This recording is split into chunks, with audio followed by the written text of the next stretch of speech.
আসসালামু আলাইকুম ওয়া রাহমাতুল্লাহি ওয়া বারাকাতুহু মাগফিরাহ। কাছে এবং দূরে যে যেখান থেকে দেখছেন সকলকে জানাচ্ছি প্রাণ ঢালা অভিনন্দন ও মোবারকবাদ। এটা সিয়াম সাধনার মাস, মাহে রমজানুল মুবারক, রহমত বরকত মাগফিরাতের মাস। এই মাসে আল্লাহ রাব্বুল আলামিন এই সিয়াম সাধনার বিনিময়ে মানুষের জীবনের সমস্ত গুনাহকে মাফ করে দেন। এই মাসে সিয়াম রমজানুল মুবারকের মধ্যে সিয়াম সাধনার পর তারাবি নামাজ আদায় করাও একটা গুরুত্বপূর্ণ ইবাদত। তারাবি নামাজ আল্লাহর রাসূল সাল্লাল্লাহু আলাইহি ওয়াসাল্লাম, সাহাবীরা এবং আল্লাহর রাসূল আদায় করেছেন। এই জন্য আজকে তারাবি নামাজের গুরুত্ব ফজিলত নিয়ে কিছু আলোচনা করব।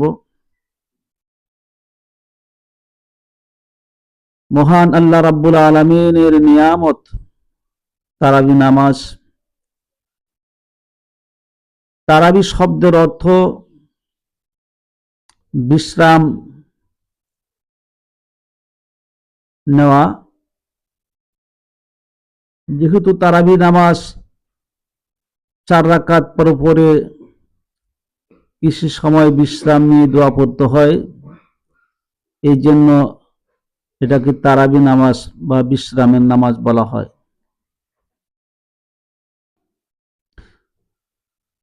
তো শুরু হয়েছে রহমত মাগফিরাত ও নাজাতের মাস রমজানুল মুবারক। আমরা এই রমজান মাসে রোজা পালন করছি। এই মাসের প্রধান দুটি আমল হলো সিয়াম এবং কিয়াম। সিয়াম বা রোজা হলো আল্লাহর সন্তুষ্টির জন্য শুভে সাদিক হতে সূর্যাস্ত পর্যন্ত পানাহার, দাম্পত্য মিলন ও রোজা ভঙ্গ হওয়ার সকল বিষয় থেকে দূরে থাকা। আর কিয়াম হলো রাতে তারাবি নামাজ আদায় করা। তারাবি শব্দটি যেহেতু তারবিহাতুন থেকে এসেছে, এই শব্দের অর্থই হচ্ছে বিশ্রাম বা প্রশান্তি লাভ করা। তারাবি নামাজে যেহেতু প্রতি 4 রাকাত পর আমরা বিশ্রাম নেই, তাসবিহ তাহলিল পাঠ করি, এই জন্য এটাকে তারাবি নামাজ বলা হয়।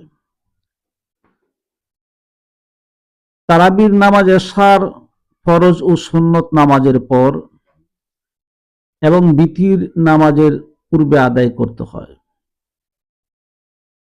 তারাবি নামাজ সুন্নাতে মুআক্কাদা, যেটা গুরুত্বের দিক থেকে ওয়াজিবের কাছাকাছি। তারাবির ফজিলত সম্পর্কে হযরত আবু হুরায়রা রাদিয়াল্লাহু তাআলা আনহু থেকে বর্ণিত, রাসূল সাল্লাল্লাহু আলাইহি ওয়াসাল্লাম বলেন, যে ব্যক্তি ঈমানের সঙ্গে নেকির আশায় কিয়ামুল লাইল তথা তারাবি নামাজ আদায় করবে, তার পূর্ববর্তী সকল গুনাহসমূহ ক্ষমা করে দেওয়া হবে।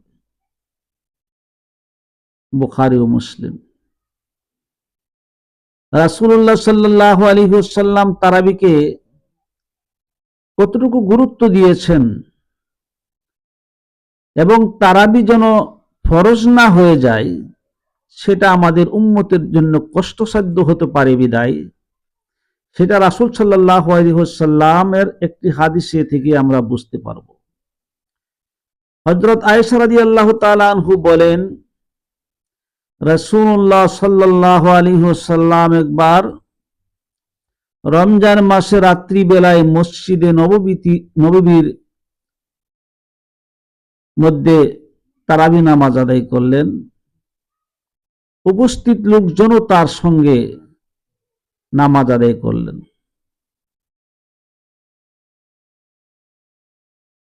উপস্থিত লোকজনও আল্লাহ রাসূলের সঙ্গে নামাজ আদায় করলেন, যেটা কিয়ামুল লাইল।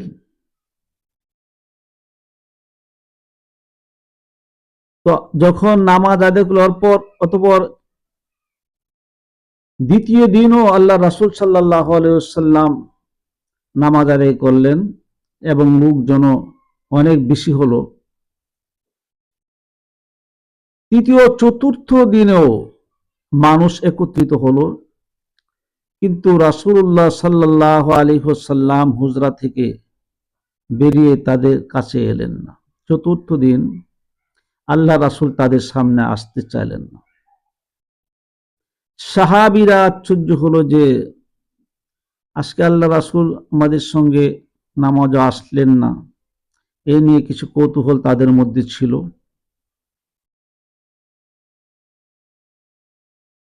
অতঃপর যখন সকাল হলো তখন তিনি এলেন, আল্লাহ রাসূল এলেন এবং বললেন, তোমাদের অপেক্ষা করার বিষয়টি আমি লক্ষ্য করেছি, কিন্তু শুধু এই ভয়ে আমি তোমাদের নিকট আসা থেকে বিরত থেকেছি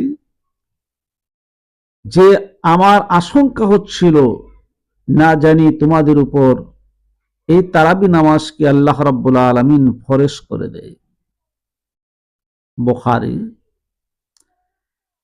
তারাবি 20 রাকাত সুন্নাত, এটা রাসূল সাল্লাল্লাহু আলাইহি ওয়াসাল্লাম ও সাহাবী, তাবিঈন, তাবে তাবিঈন, আইমে মুজতাহিদিন, ইমামগণের আমল দ্বারা প্রমাণিত। হযরত ইবনে আব্বাস রাদিয়াল্লাহু তাআলা আনহু থেকে বর্ণিত, রাসূলুল্লাহ সাল্লাল্লাহু আলাইহি ওয়াসাল্লাম রমজান মাসে 20 রাকাত এবং ভিতর পড়তেন। 20 রাকাত তারাবি এবং বিতির পড়তেন। মুসান্নাফ ইবনে আবি সাইবা। সমস্ত সাহাবীদের আমলও 20 রাকাত ছিল। রাসূল সাল্লাল্লাহু আলাইহি ওয়াসাল্লামের নাতি হযরত আলী ইবনে হাসান রাদিয়াল্লাহু তাআলা আনহু থেকে বর্ণিত, হযরত ওমর রাদিয়াল্লাহু তাআলা আনহুর নির্দেশে লোকদের নিয়ে উবাই বিন কাব রাদিয়াল্লাহু তাআলা আনহু 20 রাকাত তারাবি পড়েছেন। আবু দাউদ। এভাবে খলিফা উমর, উসমান, আলী রাদিয়াল্লাহু তাআলা আনহুমা সহ সকল সাহাবীদের ঐক্যমতে 20 রাকাত তারাবি পড়া হয়েছে। শাইখুল ইসলাম ইবনে তাইমিয়া রাহিমাহুল্লাহ বলেন, মক্কা ও মদিনা শরীফের সাহাবায়ে কেরামের যুগ হতে আজ পর্যন্ত সব সময় 20 রাকাত তারাবি খতমে কোরআন সহ জামাতের সঙ্গে পড়া হয়। তারাবি নামাজে পূর্ণ কোরআন তেলাওয়াত বা শ্রবণ করাও সুন্নত। রাসূল সাল্লাল্লাহু আলাইহি ওয়াসাল্লাম বলেন, যে ব্যক্তি কোরআনের একটি হরফ পাঠ করবে সে একটি নেকি অর্জন করবে এবং একটি নেকিকে 10 গুণে বৃদ্ধি করে প্রদান করা হবে।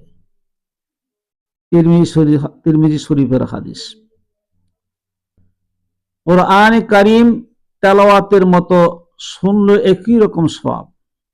এই জন্য তারাবি নামাজে পরিপূর্ণ আদবের সাথে মনোযোগ দিয়ে কোরআন শুনতে হবে, কোরআন তেলাওয়াতকে শুনতে হবে। 20 রাকাত না পড়ে ইমামকে রেখে মসজিদ ত্যাগ করা মুসল্লির জন্য উচিত নয়। রাসূল সাল্লাল্লাহু আলাইহি ওয়াসাল্লাম বলেন, যে ব্যক্তি ইমামের সাথে শেষ পর্যন্ত কিয়ামুল লাইল তথা তারাবি আদায় করবে তার জন্য পুরো রাত সিয়াম পালনের সওয়াব দেওয়া হবে। তিরমিজি শরীফের হাদিস। করোনায় সবকিছু থেমে গেছে। সংক্রমণ এড়াতে মসজিদ জামাতে নামাজ আদায় সহ অনেক কিছুতে মানুষ বিরত ছিল, আর সরকারের পক্ষ থেকেও নিজের ছিল। এতে করে মানুষ দিন দিন যেন একগুঁড়ো হয়ে গেছে। ইনশাল্লাহ এখন এবছরের তারাবিতে মানুষ মোটামুটি মসজিদে আল্লাহর রহমতে বেশ কিছু মানুষ হয়, তারাবি নামাজ আদায় করতে যায় এবং তারাবি নামাজ আদায় করছে। সবাই ব্যক্তিগতভাবে তেলাওয়াত, জিকির, দোয়ার মাধ্যমে মহান রব্বুল আলামিনের রহমত ও বিপদ মুক্তির প্রার্থনা, রহমত আর আশায় এবং বিপদ মুক্তির থেকে প্রার্থনা করছে। মাহে রমজানের বিশেষ ফজিলতপূর্ণ আমল তারাবির নামাজের কোনোভাবে অবহেলা করা উচিত নয়। আসুন আমরা যথাযথ গুরুত্বের সাথে তারাবি নামাজ আদায় করে আল্লাহর সন্তুষ্টি অর্জনের জন্য চেষ্টা করি। আল্লাহ তাদের তৌফিক দান করুক। আল্লাহ যেন সকলকে তৌফিক দান করে তারাবি নামাজ আমরা যেন সকলে আদায় করতে পারি। ওয়া আখিরি দাওয়ানা আলহামদুলিল্লাহি রাব্বিল আলামিন। আসসালাতু ওয়াসসালামু আলা রাসূলিল কারীম।